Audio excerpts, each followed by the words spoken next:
할렐루야. 네, 감사합니다. 사도행전 말씀 우리가 계속해서 봤는데요. 오늘이 마지막입니다. 그래서 오늘 사도행전 마지막으로 딱 마치고 이번 주에 수련회 바울에 대해서 딱 하는 스케줄을 그렇게 일부러 잡았습니다. 네. 그래서 여러분 오늘 말씀해 보면 바울이 드디어 바라던 로마에 가게 됩니다. 로마. 바울이 로마를 꼭 봐야 되겠다. 로마에도 복음을 전해야 되겠다. 바울이 로마에 꼭 가기를 너무나 소원했어요. 드디어 로마에 오게 된 것입니다. 자, 그래서 여기서 이제 바울이 새 집을 얻었습니다. 새 집을 얻어가지고 그곳에서 이제 복음을 전하게 됩니다. 우리 23절 위에 성경 우리 주보의 23절 위에 다시 한번 읽어보겠습니다. 그들이 날짜를 정하고 그가 일수한 집에 많으니 바울이 아침부터 저녁까지 강론하여 하나님의 나라를 증언하고 모세의 율법과 선지자의 말을 가지고 예수에 대하여 원하더라. 자, 바울이 새 집을 얻었어요. 참 너무 감사한 게 바울이 죄수인데 죄수의 신분인데 좀 느슨한 죄수였던 것 같아요. 이 상황에서는. 그래서 집을 얻어서 거기서 일종의 가정교회 비슷하게 말씀을 가르칠 수 있는 그런 상황이 됐습니다. 아마 백부장 율리오가 또 바울에 대해서 또 좋게 이야기한 것 같아요. 백부장 율리오는 바울을 호송했던 로마 군인이었죠. 바울이 지난주 우리가 봤지만 배에서 활약상이 많았잖아요. 드라굴라 강풍이 왔을 때 바울이 기도하고 다 살아나고 이런 것들이 있었기 때문에 좀 이 사람을 좀 잘 돌봐줘라 하는 그런 인수인계할 때 백부장 율리오가 또 잘 이야기했을 것 같고요. 또 바울이 여러 가지 또 뭐 흉악범은 아니니까 좀 여유를 준 것 같습니다. 그래서 새 집에 머물면서 말씀을 전했는데요. 유대인들이 이 말씀에 대해서 듣는 사람도 있지만 듣지 않는 사람도 많이 있었습니다. 그래서 바울이 드디어 선포를 합니다. 그것은 뭐냐면 이제 복음이 이방인에게 전해질 것이다 라고 선포를 하죠. 그게 24절에서 28절인데요. 여러분 같이 한번 읽어볼까요? 24절에서 28절 위에 그 말을 믿는 사람도 있고 믿지 않는 사람도 있어 서로 맞지 않아야 흩어질 때 바울이 한 말로 이르되 성령이 선지자 이사야를 통하여 너희 조상들에게 말씀하신 것이 옳도다. 이르시되 이 백성에게 가서 말하기를 너희가 듣기는 들어도 도무지 깨닫지 못하며 보기는 보아도 도무지 알지 못하는도다. 이 백성들의 마음이 우둔하여져서 또 너희로는 둔하게 듣고 또 너희는 감았으니 이는 눈으로 보고 귀로 듣고 마음으로 깨달아 따라오면 내가 고쳐질까 함이라 하였으니 그런즉 하나님의 이 구원이 이방인에게로 보내어진 줄 안다. 그들은 그것을 들으리라 하더라. 그런즉 하나님의 이 구원을 이방인에게 또 나오네요. 제가 잘못 적었어요. 예. 자, 여러분 강조한 부분입니다. 여기 마지막 28절에 보면은 하나님의 구원이 이방인에게로 이제 보내졌다라고 선포를 하죠. 바울이. 이게 뭐냐면은 단순히 바울이 유대인이 복음을 안 들어서 화가 난다 이 정도 수준이 아니에요. 그 정도 수준이 아니고 그래서 단순히 말한 게 아니에요. 이 성경 말씀에 깊은 의미가 있어요. 누가 사도행전을 기록할 때 이걸 강조했는 이유가 있죠. 그게 뭐냐면은 이제 드디어 복음이 이방인에게 정말 전해지게 됐다. 이제 복음이 이제 정말 완전히 유대인을 떠나서 이방인에게 넘어가게 됐다. 즉 예수님이 사도행전 시작할 때 성천하시기 전에 했던 말씀이 이제 이루어지는 시기가 왔다는 것을 의미하는 거죠. 자, 예수님이 성천하시기 전에 뭐라고 하셨느냐? 사도행전 1장 8절을 한번 읽어볼까요? 1장 8절 시작. 오직 성령이 너희에게 임하시면 너희가 권능을 받고 예루살렘과 유대 땅끝까지 이르러 내 증인이 되리라 하시니라. 이 말씀이 지금 이루어졌다는 것을 선포하는 것이죠. 즉 사도행전의 마무리를 하면서 이제 드디어 예수님이 말씀하신 그 약속 복음이 예루살렘과 유대와 사마리아와 땅끝까지 전해진다고 했는데 이제 드디어 예루살렘과 온 유대를 거쳐서 이제는 땅끝으로 가게 됐다. 이제 복음이 정말 전 세계로 흩어지게 됐다라고 하는 마지막 이 선언인 것이죠. 예, 여러분 복음의 물결은요 유대인들에게만 끝난 게 아니고 예루살렘에서 그친 게 아니고 유대 땅에서 끝난 게 아니고 이제는 드디어 전 세계로 흩어지게 됐다는 거죠. 바울을 통해서 그 복음이 흩어진 역사가 일어나게 됐고 이것이 이제는 엄청난 물결을 가지고 복음의 onward, 복음의 전진, 이 복음의 전진이 계속 일어날 거라는 것을 암시하는 말씀인 것이죠. 그 말씀대로 정말 여러분 어떻게 됐습니까? 2000년 전에 유대 땅에서 시작됐던 그 복음이 지금 전 세계 지금 얼마나 교회가 많습니까? 전 세계에 얼마나 많이 복음이 들어갔습니까? 전 세계에 얼마나 많은 언어로 성경이 번역됐습니까? 이 예언이, 이 말씀이 이루어진 거죠. 이 앞으로 이루어질 이 일을 예언적으로, 전조, 암시하는 것이죠. 이 말씀이. 자, 여러분 우린 바울의 삶을 우리가 이번 주에 더 살펴보겠지만 바울이 이 복음을 전하기 위해서 열심히 하나님의 뜻을 이루기 위해서 열심히 살았습니다. 정말 힘든 시간들을 많이 보냈죠. 이방 지역에 복음을 들고 들어갔다가 돌에 맞기도 하고, 그죠? 감옥에 갇히기도 하고, 채찍에 맞기도 하고, 또 여러 번 파선당하고, 또 뭐 배의 고생, 또 여행의 수고, 강도의 위험, 얼마나 많은 고생을 했는지 모릅니다. 그래서 여러분, 이 복음은요, 여러분 지금 복음을 받아들였잖아요. 여러분 지금 복음이 여기까지 전해진 거잖아요. 2000년이 지나면서 복음이 돌고 돌아 여기까지 온 거잖아요. 근데 이 복음이 뭐예요? 그냥 전해진 게 아니다. 여러분이 누리고 있는 이 복음이 뭐예요? 엄청난 수고를 통해서 여기까지 전해진 거다. 누린 사람들은 잘 몰라요. 잘 몰라요. 은수가 어제 오랜만에 1년 만에 미국에서 딱 와서 하는 말이, 야, 전에도 이 교회 있었지만 오랜만에 오면 이 교회가 정말 더 깨끗하고 더 밝고 너무 더 좋은 것 같아요. 이런 말을 했습니다. 여러분, 여기 이렇게 와서 앉아서 예배드리는 사람은 이 교회가 이렇게 지어질 동안 또 얼마나 수고했는지 모르는 거죠. 고생 많이 했거든요. 제가 사실 한달 정도 온갖 먼지를 마셔가면서 여기서 고생 많이 했거든요. 그래서 이렇게 예쁘게 지어졌어요. 근데 그냥 와서 예배드리는 사람은 당연한 걸로 생각하는 거죠. 이게 얼마나 고생했는지 잘 모르는 거죠. 여러분, 중요한 건요, 이 복음이 우리까지 왔는데 우리가 복음을 딱 받을 때는 너무너무 당연하게 생각하고 너무 별거 아닌 걸로 생각하고 너무나 귀한 걸 모르는 거죠.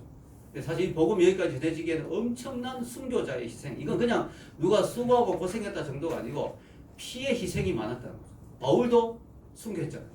바울도 자기 목을 바쳤죠. 그리고 예수님의 12제자들, 그 제자 중에 대부분의 제자들은 거의 다 순교했죠. 거의 다 순교했습니다. 엄청난 희생을. 그리고 그 이후에도 복음을 로마 땅에서, 이렇게 로마 지역에서 복음을 전하면서 10대 박해라고 했죠. 그죠? 10명의 황제들. 네로부터 시작해서, 그죠? 도미티니안 쭉 해가지고 이 10대 박해가 쫙 있는데 거기서 얼마나 많은 사람들이 또 피를 흘리는지 몰라요. 그 이후에도 복음이 들어간 나라마다 엄청난 희생과 피가 있었습니다. 독일이나 영국이나 뭐 또 미국이나 또 뭐요, 지금 여기 한국까지 올 때 엄청난 희생의 피가 있었죠. 북한에도 많은 피가 흘렀고요. 그래서 여러분, 이 복음을 강으로 표현하면 이 복음의 강, 도도한 복음의 물결이 여기까지 흘러왔는데 이것이 엄청난 피의 강이다.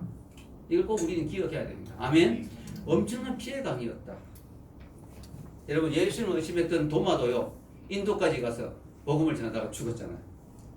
우리나라 초창기 선교사님들도 얼마나 많이 복음을 들고 들어왔다가 죽은지 몰라요. 그때는요, 우린 단기 선교 이렇게 재밌다 이러면서 가는 경우도 있잖아요. 단기 선교 한번 갔다 올까 재밌다 이런데 그때 선교사님들이 한번 가면 돌아오지 못한다고 생각했어요. 거의. 그래서 관을 짜서 맞추어서 관을 배에 싣고 간 선교사님들도 많았어요. 자기는 죽으러 간다고 생각했죠. 실제 우리나라에도 초창기에 와서 선교사님들이 양화진 묘지에만 해도 100명 정도 이상의 선교사님들이 초창기에만 해도 한국에 들어와서 풍토병 이런 거 앓고, 그죠? 우리는 그냥 알려줄 수 있는 병이지만 선교사님들은, 외국의 분들은 갑자기 우리나라 오면 이게 적응되지 않잖아요. 풍토병으로 죽기도 하고요. 여러분, 제임스 홀이라는 분, 의사입니다. 의사. 이분은 미국에 있었으면 뭐 얼마든지 많이 성공하고 또 돈도 많이 벌고 뭐 편안하게 살 수 있었겠죠. 한국에 와서 복음을 전하다가요, 3년 만에 전염병으로 죽죠. 자기 어린 딸도 죽습니다. 한국을 위해서 바친 거죠. 루비 캔드릭이라는 여선교사님은요, 꽃다운 나이에 와서 한국말도 열심히 키고 한국말로 복음을 전하다가 맹장염에 걸렸는데 수술하는 도중에 26세의 나이로 죽게 되죠. 그 선교사님이 죽으면서 막 이를 갈았을까요? 내 생명을 꽃다운 나이에 여기서 바치다니 너무 아까워. 아니에요. 그분의 묘지에 가면 이렇게 적혀있어요. 만일 내게 1000개의 생명이 있다고 하더라도 그 모두를 조선에 바치리라. 이 내용은 이분이 죽기 전에 마지막으로 자기 고향에 있는 교회에 친구들에게 보낸 편지에 있는 문장이었어요. 그게 마지막 편지였어요. 만약 나에게 1000개의 생명이 있더라도 이걸 조선을 위해서 다 바치고 싶다. 어떤 선교사는 난 웨스트민스터 사원에 묻히는 것보다 한국 땅에 묻히고 싶다. 이런 분들이 있었기 때문에 복음이 우리에게 전해진 것이죠. 저는요, 이런 것들을 보면서 너무 이상하다는 생각이 들어요. 너무 신기하다는 생각이 들어요. 왜냐하면 어떤 사람은 복음의 비밀을 깨닫고 이렇게 생명을 바치고 이 복음의 비밀이 너무 귀하다. 왜 그래요? 우리 인간에게는 영원한 생명이 없잖아요. 우리 인간은 죽으면 지옥 있잖아요. 지옥에 가지 않고 천국 갈 수 있는 복음이 얼마나 귀합니까? 이 복음을 딱 받아들이고 난 뒤에 이걸 위해서 생명을 바친 사람들도 있고요. 어떤 사람은 이 복음을 들었는데도 주일날 교회 나온 것도 귀찮아요. 똑같은 인간인데 어떤 사람이 이 복음을 듣고 남은 나라에까지 가서 생명을 바쳐서 복음을 전하는 사람도 있고 어떤 사람이 복음을 듣고도 예배에 나온 것도 힘들어요. 왜 똑같은 사람인데 왜 이런 차이가 날까? 저는 이해가 잘 안 돼요. 그래서 중요한 건 뭐예요? 우리 인간이 인간으로 태어나서 인간다움이 어디 있느냐? 하나님의 귀한 뜻을 깨달았다면 그것을 위해서 인생을 바치는 것이 그것을 위해서 우리 삶을 헌신하는 것이 귀한 인생이 아니겠는가? 이 존귀한 복음을 듣고도 그것이 귀한 줄을 모른다면 그 인생이 얼마나 안타까운 인생인가? 여러분 성경에 이런 말 있죠. 10편 49편 20절 여기 주보 있는데 한번 읽어볼까요? 시작. 존귀하나 깨닫지 못하는 사람은 멸망하는 짐승 같도다. 예. 존귀한 게 우리에게 주어졌는데 이 존귀한 복음이 우리에게 왔는데 이걸 깨닫지 못하는 사람은 이 존귀함을 모르는 사람은 짐승과 같은 존재가 아닌가 하는 것이죠. 자 여러분 우리가 신앙생활 하는 건요 절대로 누구를 위해서 해주는 게 아닙니다. 여러분 꼭 알아야 됩니다. 어떤 사람은 내 엄마 때문에 교회 다녀 나 아빠 얼굴 봐서 교회 다녀 아닙니다. 여러분 누구를 위해서 신앙생활 해주는 거 아닙니다. 남자친구 때문에 어쩔 수 없이 여자친구 때문에 어쩔 수 없이 나와 이거 아닙니다. 여러분 누구를 위해서 신앙생활 해주는 게 아니에요. 목사님 사모님 얼굴 보고 나와준다 이거 아니에요. 여러분 신앙생활 바로 여러분을 위해서 하는 거예요. 아멘. 여러분 자신을 위해서 하는 거예요. 여러분에게 가장 유익이 되는 거니까. 여러분 신앙생활 한다는 가장 큰 축복입니다. 이 세상에 축복 중에 정말 축복이 하나님을 아는 것이 가장 큰 축복 아니겠습니까? 내 인생을 책임질 수 있는 분, 나를 만드신 분, 내 인생의 주인이신 그분, 그분을 만나서 그분 앞에서 내 인생이 그분의 뜻대로 살아간다는 거 그게 가장 큰 축복이 아니겠습니까? 여러분 이번에 한동대 김영길 총장님 돌아가셨죠. 지난주에 돌아가셨죠. 그분의 삶도 너무 존귀하죠. 예, 나사의 과학자로서 그죠. 우리나라의 아주 유명한 과학자로서 최고의 대우를 받을 수 있는 분이 정말 한동대 아무것도 보장되어 있지 않은 그 학교로 가서 정말 고생을 많이 하셨죠. 그리고 정말 수고를 많이 하시고 학교를 정말 아름답게 세우시고 돌아가셨습니다. 여러분 김영길 총장님의 삶이 이 땅에서 과학자로서 많은 부귀영화를 누릴 수 있었지만 그걸 다 내려놓고 그 힘든 길을 가셨지만 그 인생은 정말 축복된 인생이죠. 아마 천국 가면 상급이 너무너무 많을 거예요. 아멘. 네. 우리가 인생으로서 이 땅에 태어나서 살아갈 때 하나님을 알고 하나님의 뜻에 맞추어서 하나님께 영광 돌리는 삶을 산다는 것이 우리 인생이 할 수 있는 가장 큰 축복의 삶이라고 저는 믿습니다. 여러분 이 믿음의 선배들이요 우리에게 이 복음의 바톤, 여러분 바톤 알죠? 바톤 개주할 때 바톤 넘겨주잖아요. 이 복음의 바톤을 여기까지 우리에게 전달하기 위해서는 엄청난 고생을 했어요. 엄청난 희생을 했어요. 우리가 이 바톤을 받았다면 우리가 어떻게 해야 돼요? 우리도 열심히 달려서 이제 누군가에게 잘 넘겨줘야 되겠죠. 그 일을 우리가 해야 될 줄로 믿습니다.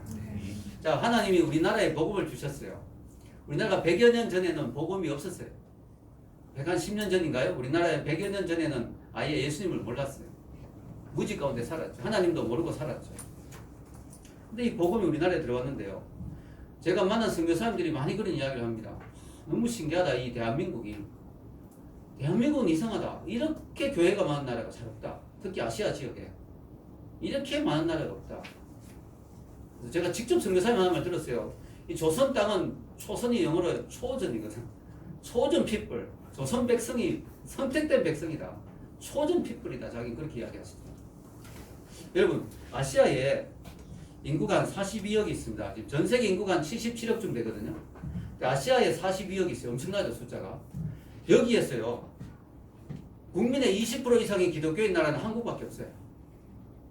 이 50개 아시아 나라 중에 27개 나라가 기독교인이 1% 미만입니다. 아 진짜 우리나라가 대단하죠. 자 여러분 우리나라에 복음이 들어온 이유는 선교사님들이 찾아와 주셨기 때문이죠. 그런데요 유럽과 미국에는 기독교인이 참 많죠. 기독교 국가잖아요.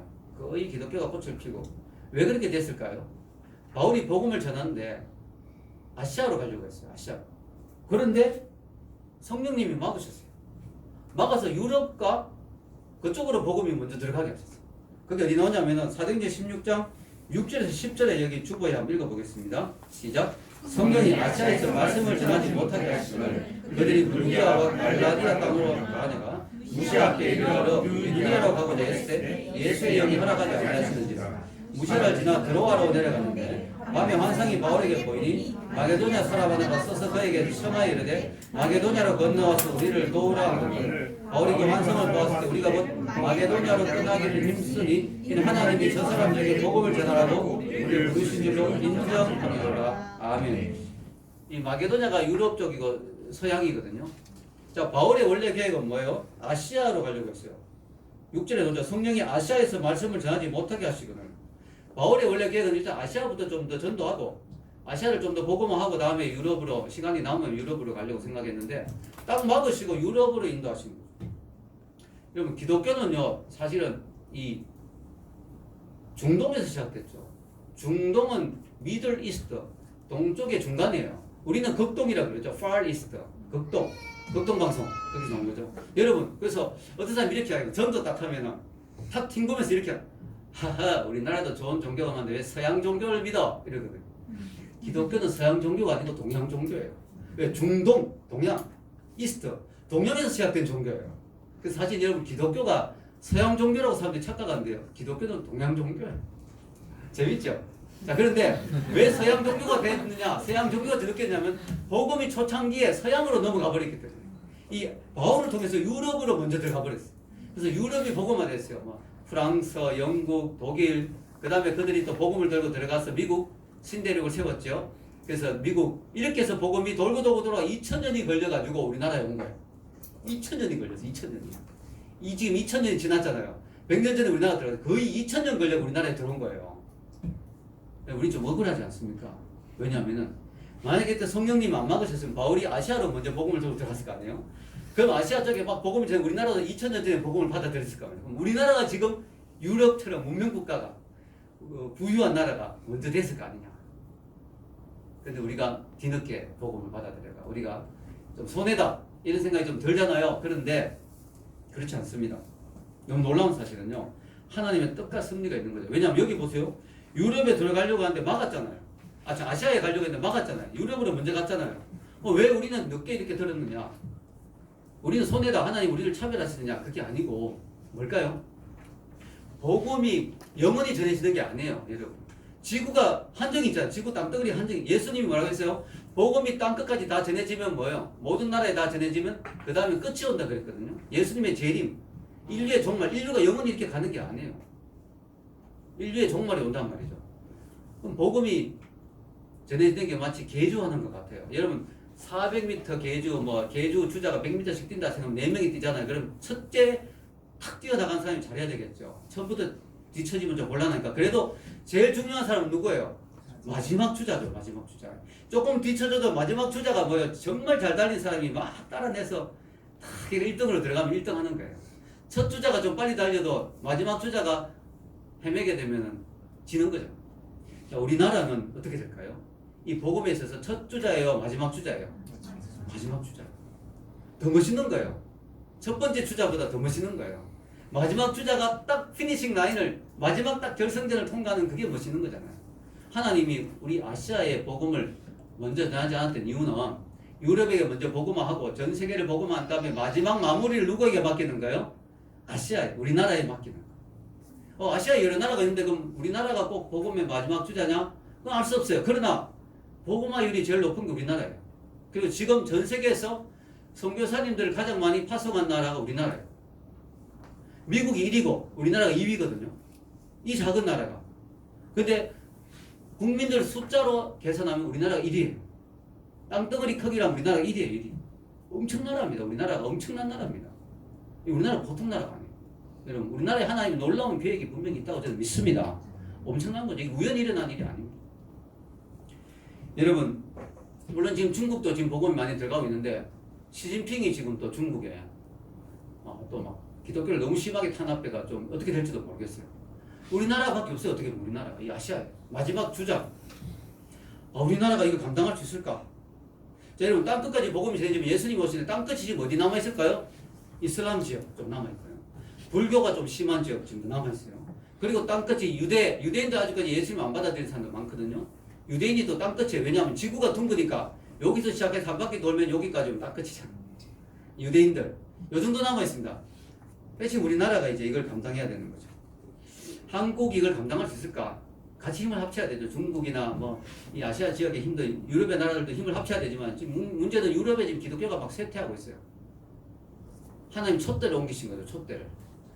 이 성령의 축복을 옮기신 거예요. 유럽이 하나님을 너무 거절하고 너무 죄를 많이 짓고 성경을 다 거부하고 하니까 자유주의 신학이 들어 성경이 다 인간의 말이다 그러고 다 거부하니까 하나님이 촛대를 미국으로 옮겼다가 지금 한국으로 옮기신 거예요.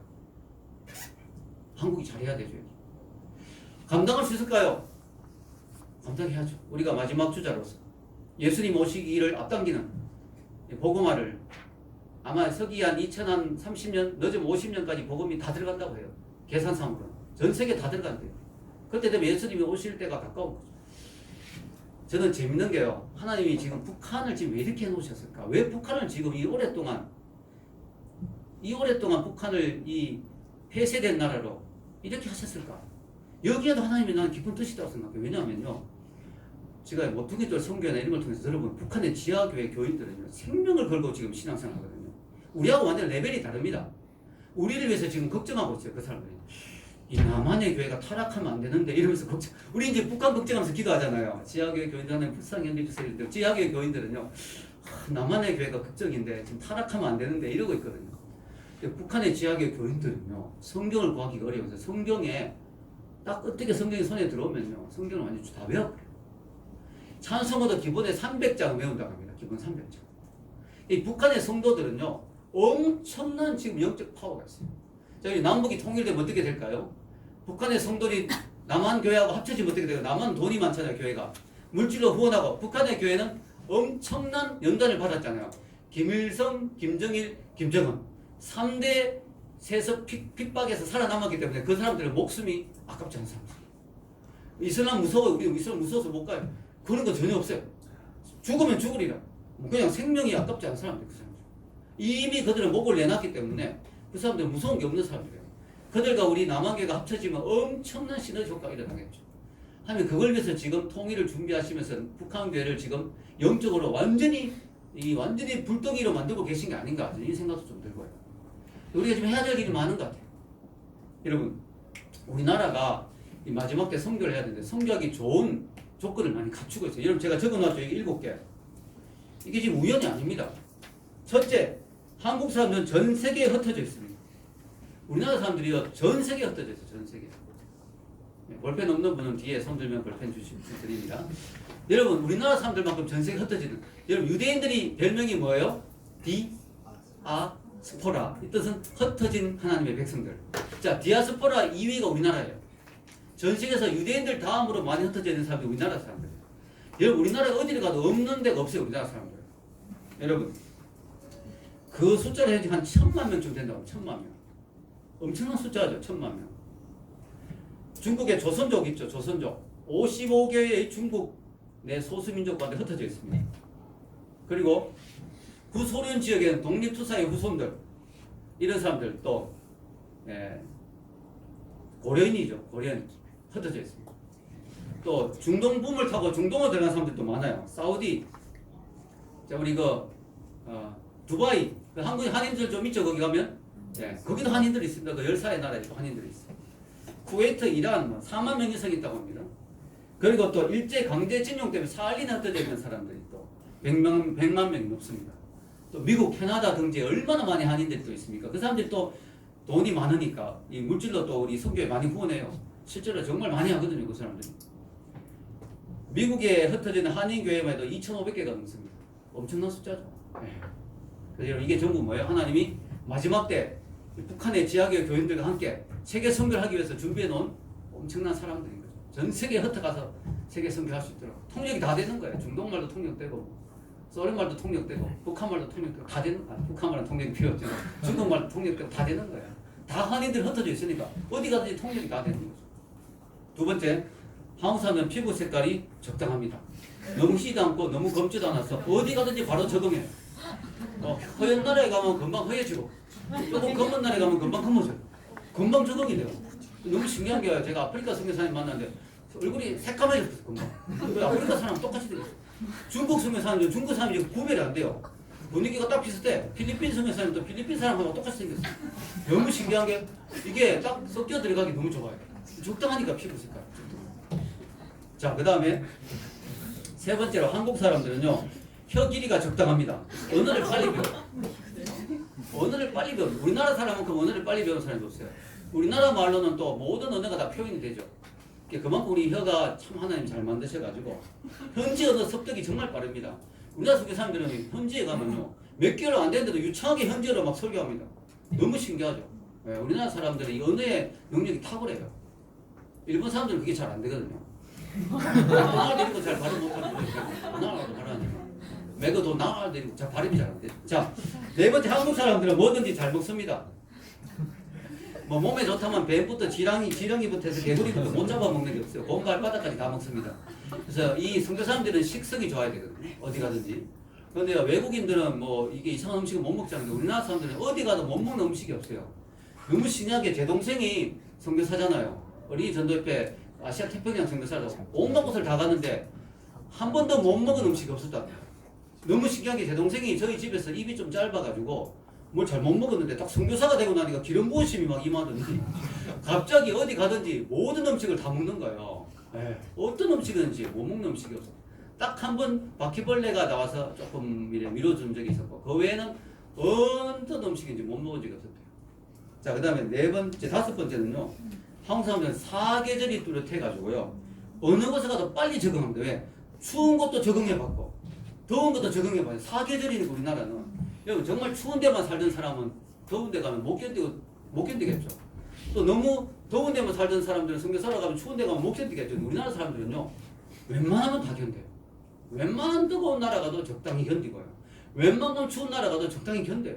우리나라 사람들은 다 해봤거든. 사계절. 이게 또 놀라운 하나님의 섭리죠. 여섯 번째, 우리 민족은요, 고난과 연단을 경험한 민족입니다. 온갖 고난과 연단을 다 경험했죠. 그러니까 웬만한 건 참을 수 있어요.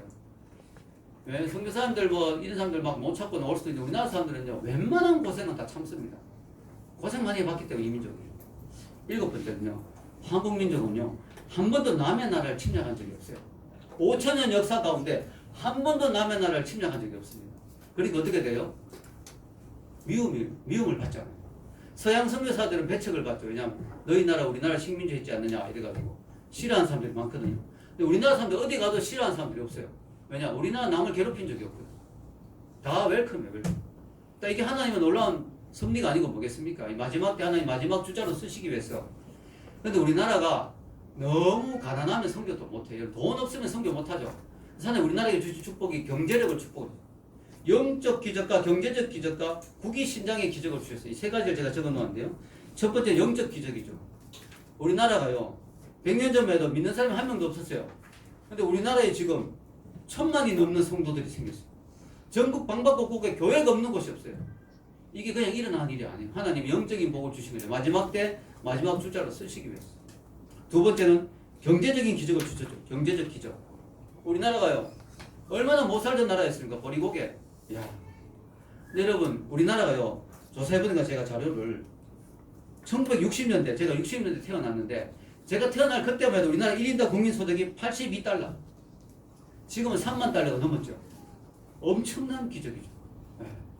전 세계 경제대국, 우리 경제 뭐 10일인가요? 경제대국 엄청난 축복을 하신 거죠. 왜? 물질로 선교하라고. 물질을 보고 주신 거죠. 세 번째는 국위 신장. 우리나라 이미지가 뭐 잘 몰랐죠. 우리나라가 어디 있는지도 몰랐고. 그런데 우리나라를 많이 높여주셨죠, 하나님이. 88 올림픽도 치르게 하시고, G20 세계 정상회의도 하게 하시고, 또 올림픽, 또 월드컵, 또 요즘은 뭐요? 베트남에 바캉스, 또 BTS, 예, 뭐 이런 것들. 예, 또 우리나라 드라마들 얼마나 유명합니까? 예, 전 세계로 수출되고. 우리나라의 하나님이 이렇게 높여주신 것은 세계 선교를 하기 위해서, 유리하게 하기 위해서. 또 삼성이나 우리나라의 어떤 그런 기업들도 얼마나 많이 높여주셨습니까? 자, 그런데요, 문제는 뭐냐? 요즘 우리나라가 말이죠, 경제적으로 점점 힘들어지고 있습니다. 저는 이게 우연이 아니라고 생각해요.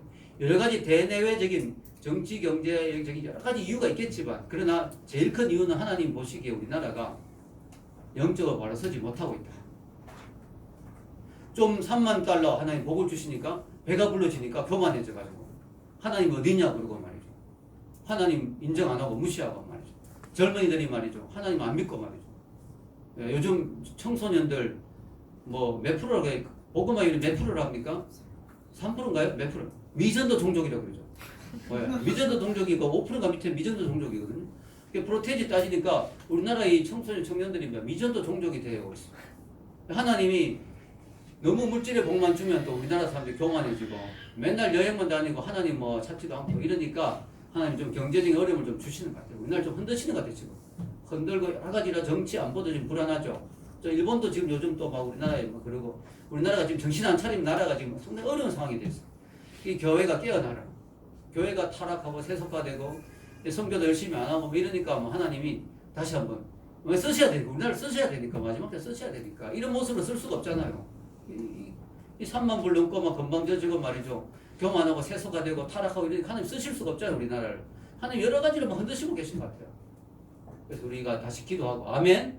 다시 회개하고 기도하고 하나님 주신 복들이 있는데 하나님 축복해서 우리나라 이렇게 잘 살게 되는데 다시 한번 우리가 이 물질을 가지고 죄 짓는 데 쓰지 말고 마지막 주자로 주님 앞에 쓰임 받기를 원합니다. 아멘. 그렇게 될 때 하나님 이민족을 다시 축복하실 줄로 믿습니다. 결론을 내리겠습니다. 여러분 교향곡 중에 미완성 교향곡이라고 있죠. 미완성 교향곡. 누가 쓴지 아세요? 음악선생님 이야기 주세요. 슈베르트. 예. 자 우리 미완성 교향곡 슈베르트가 썼는데요.